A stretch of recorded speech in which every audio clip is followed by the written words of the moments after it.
Hello viewers, welcome back to my channel. இப்போ என்ன பார்க்க போகிறோம்னா ஓணம் ஸ்பெஷல் அடப்பிரதமன் தான் பார்க்க போகிறோம். 2 வகையாக பண்ணுவா. கருத்த பாயசம், வெளுத்த பாயசம்னு. தேங்காய் பால் வச்சு வெல்லம் போட்டு ஒரு மெத்தடு, பாலில் ஜீனி போட்டு ஒரு மெத்தடு.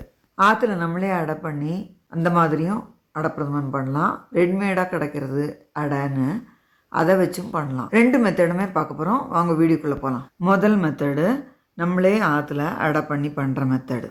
தேங்காய் பால் வெல்லம் போட்டு பண்ணுற அடப்பிரதமன். இது 1.5 டேபிள் ஸ்பூன் பச்சரிசி. இதை தண்ணி விட்டு குறைஞ்சது 2 மணி நேரம் ஊற வச்சுக்கலாம்.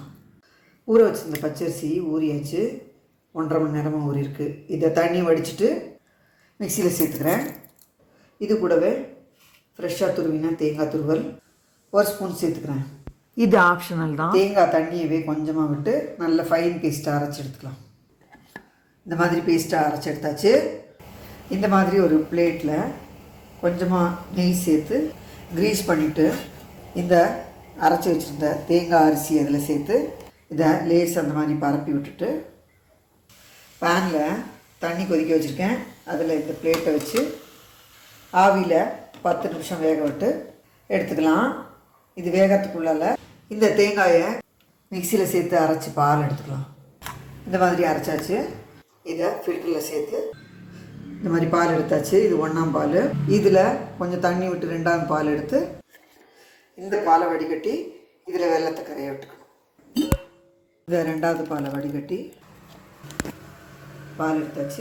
இப்போ இந்த 2வது தேங்காய் பாலில் இது 1 கப்பு வெல்லம் சேர்த்துக்கிறேன். இதை கரைய விட்டுக்கலாம். இது நல்ல வெல்லம் தான். உப்பு எல்லாம் இருந்ததுன்னா கரையை விட்டு வடிகட்டி பச்சை வெள்ளை வாசனை போக கொதிக்க விடணும். இது நல்லா கொதிக்கட்டும். இப்போ வேக வச்சுருந்த அரிசி தேங்காய் கலவை வெந்தாச்சு. இதை வெளியில் எடுத்து சூடு ஆறட்டும், அப்புறம் பீஸ் பண்ணிக்கலாம். இது வேக வச்சுருந்த தேங்காய் அரிசி நல்ல சூடு ஆறியாச்சு.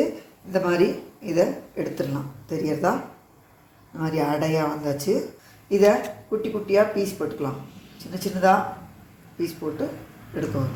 இந்த மாதிரி நீள நீளமாக இப்படி கட் பண்ணி எடுத்துட்டு இதையும் சின்னதாக அந்த மாதிரி நறுக்கிக்கலாம். இது போல் குட்டி குட்டியாக பீஸ் பண்ணி வச்சு பாருங்க. தெரியறதா? இந்த மாதிரி சின்ன சின்னதாக இருக்கும். இப்போ இந்த வெல்லம் நல்லா கொதித்து பச்சை வாசனை போயாச்சு. இந்த கட் பண்ணி வச்சுருக்கிற இந்த பீசஸை வெல்லத்தில் சேர்த்து 2 நிமிஷம் அப்படி கொதிக்க விட்டுக்கலாம். நல்லா கொதிச்சாச்சு பாருங்க. தெரியறதா? நல்லா மணமாக இருக்குது, சூப்பராக இருக்கும்.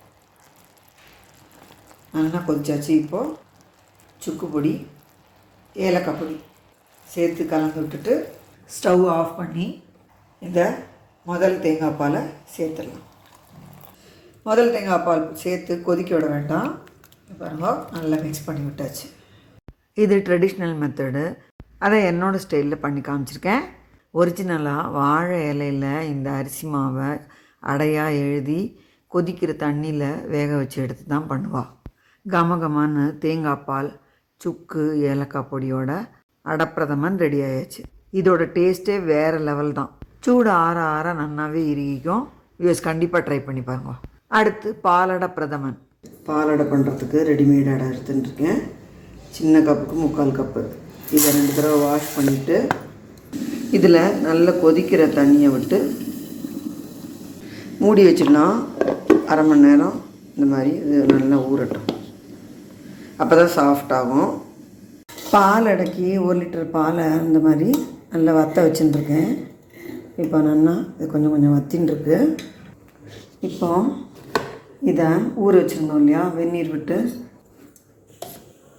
தெரியறதா? நல்லா வெந்திருக்கு, சாஃப்டாக இருக்கும். இது தண்ணி எல்லாம் வடித்து எடுத்துக்கலாம். இப்போ அந்த தண்ணி எல்லாம் வடித்தாச்சு. தண்ணி வடித்த இந்த அடையை கொதிச்சுட்டு இருக்கிற பாலில் சேர்த்துக்கிறேன். இப்போ அடை சேர்த்ததுக்கப்புறம் இதை கொஞ்சம் நல்லா கொதிக்க விடலாம். கொஞ்சம் கூட நல்லா குறுகணும். பாலோடு சேர்ந்து இந்த அடையை இன்னும் சாஃப்டாகி குறுகணும். அப்புறம் தான் இதில் ஜீனி போடணும். கொஞ்சம் குறுகட்டும். இப்போது அடை சேர்த்து நல்லா கொதிச்சாச்சு. இப்போது 1 டம்ளர் ஜீனி சேர்த்துக்கிறேன். 1.5 டம்ளர் ஜீனி வேணும். நான் 1/2 டம்ளர் ஜீனியை இப்போது கேரமல் பண்ணி இதில் விடணும்னு. அப்போ நல்ல கலராகவும் இருக்கும். இப்போ அந்த ஜீனி சேர்ந்து நல்லா கொதிக்கட்டும். பாயசத்துக்கு கேரமலைஸ் பண்ணுறதுக்காக பேனில் 1/2 டம்ளர் ஜீனி சேர்த்துக்கிறேன். இப்போ இந்த ஜீனியை இந்த மாதிரி கைவிடாமல் கிண்டி கேரமலைஸ் பண்ணிக்கலாம். நம்ம சேனலில் நிறைய தடவை காமிச்சிருக்கேன் கேரமலைஸ் பண்ணுறது. டேஸ்ட்டும் ரொம்ப நல்லாயிருக்கும், கலரும் நல்லாயிருக்கும். பாயசத்துக்கெல்லாம் இந்த மாதிரி சேர்க்கும்போது இந்த மாதிரி ஜீனியெல்லாம் இலகிண்டு வரதில்லை, அப்படி தேன் மாதிரி ஆகணும். ஒரு 3 மினிட்ஸ் இந்த மாதிரி பண்ணிகிட்டே இருக்கும்போது அது நல்லா இலகி கலர் நல்லா லைட்டாக தேன் கலரில் ஆகி ஜோராக இருக்கும். கருகிடக்கூடாது, கருகினா கசப்பு வந்துடும். அதனால் ஜஸ்ட்டு இது கலர் மாறினா போதும். இப்போ நல்ல இலகி கலர் பாருங்க இந்த மாதிரி எடுத்துலையா, இதுதான் கரெக்டான பதம். இப்போ கொஞ்சம் தள்ளி நின்றுட்டு ஒரு 1/4 டம்ளர் தண்ணி ஊற்றிக்கலாம். தெரியறதா அது எப்படி இருக்குன்னு? கையில் பட்டால் பொட்டி போயிடும். அதனால் தள்ளி நின்றுட்டு தான் பண்ணணும். இதை கொஞ்சம் இந்த மாதிரி மெல்ட் பண்ணிக்கலாம். இப்போது இந்த கேரமலைஸ்டு சுகரை பாயசத்தில் சேர்த்துடலாம். இப்போ இதை நல்லா சேர்த்து கலந்து விட்டு ஜஸ்ட்டு ஒரு தடவை கொதிக்க விட்டுக்கலாம். கலரே சூப்பராக இருக்கும் பாருங்க, ரொம்ப ஜோராக இருக்கும். அது கொஞ்சம் கொதிக்கட்டும்.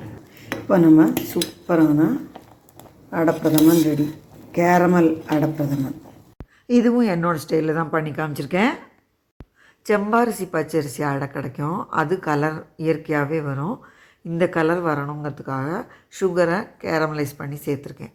டேஸ்ட்டு ரொம்ப ரொம்ப ஜோராக இருக்கும். இதுக்கு ஏலக்காய் பொடியோ முந்திரி பருப்போ எதுவுமே சேர்க்க மாட்டோம். பால் குறுகின மனம் தான் சூப்பராக இருக்கும். வியூவர்ஸ் கண்டிப்பாக ட்ரை பண்ணி பாருங்க. இந்த வீடியோவில் யூஸ்ஃபுல்லாக இருக்கும்னு நினைக்கிறேன். லைக் பண்ணுங்கள், ஷேர் பண்ணுங்கள், சப்ஸ்கிரைப் பண்ணுங்கள்.